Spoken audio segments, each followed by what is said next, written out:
Fooled my cheating soon-to-be ex-wife into thinking I was cheating, then ghosted her. Part 4.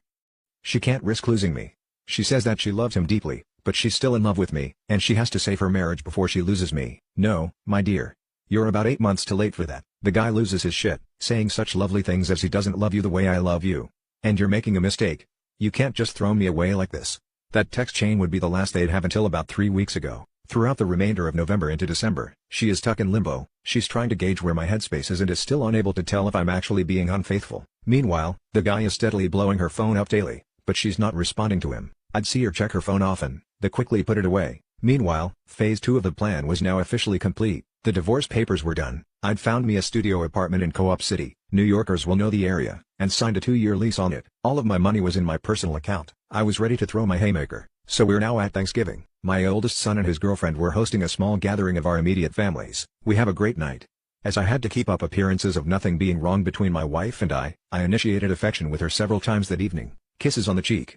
Cute little hugs, wrapping my arms around her shoulders from behind. The gestures didn't go unnoticed by her, as she reveled in it. Bear in mind, this was the first time I touched this woman since I kissed the top of her head the night she confronted me in October. So just about 2 months. Not gonna lie, I felt repulsed doing it, but I had to. I couldn't risk the plan, and me being distant to her in the face of my boys would set off alarms. So my youngest decides he wants to stay over with his big bro for the night. So my wife and I head home. On the drive home, she thanks me for being so good to her, and says I don't know what you're going through, baby, but I'm here for you. I had to hold off busting out in maniacal laughter again, and responded saying, I know. I just need time. So for the first time realistically since springtime, we had many intimate moments that night. I figured F it, with what I'm about to do, may as well get some action before I delete her from my existence. I won't go into detail, but it wasn't lovemaking, no cuddling or anything after. I just got up, showered and went to go sleep in my office. To her confusion though, I used protection, for the first time ever.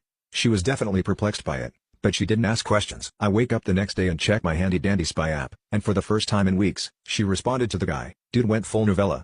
He professed his love for her, said she was wasting her time trying to rekindle a flame in me that died, that she'd been in a prison with me for 23 years and deserved to experience the love and affection of a man who would cherish her. Mind you, this dude is 27 effing years old, 5 years older than our oldest son, and he's that sprung on a 45-year-old married mother of 2? What a grade A, high-quality piece of shit. She chose to blow up our marriage and destroy the home we built for this dude? Ha. She responded saying pretty much the same thing she said when last they talked, that she loves him, and enjoyed their time together, but she can't lose me. I'm still the love of her life, but she'll always have a place for him in her heart, that they can still be friends if he chooses, but the physical relationship between them is over. He begged her to see him one last time that week, and yep, you guessed it, she said yes. One more for the road, right? Who am I to say anything? That's what I did to her the previous night. Of course I added all of that to the archive I'd compiled. December 4th is when phase 3, the final phase of the operation started. The divorce papers were in hand, my new place or residence was set up. Now I had to slowly start moving my stuff out of the house, but first, I had to break the news to my boys. I called my oldest to the house that Friday night,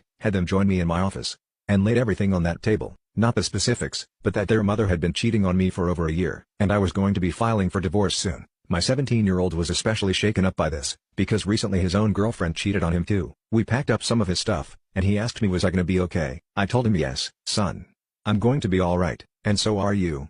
We're going to be alright, I promise. And then they were off. The hardest part was now over, and it was now time to arm the nukes. Over the next few weeks, day by day I'd sneak my important things out the house. This was all stuff my wife wouldn't notice was missing unless you told her it was gone. I'd also gotten a new phone and phone number, and told everyone who needed to know my new contact info. Meanwhile, I'm keeping up the rows with my wife and she's none the wiser, trickling bits and pieces of affection to her just to keep her off of the trail, whilst she's still in contact with the other guy. Not to the extent that they'd been prior, but there's still an emotional thing happening. The fog is faint, but it's still there.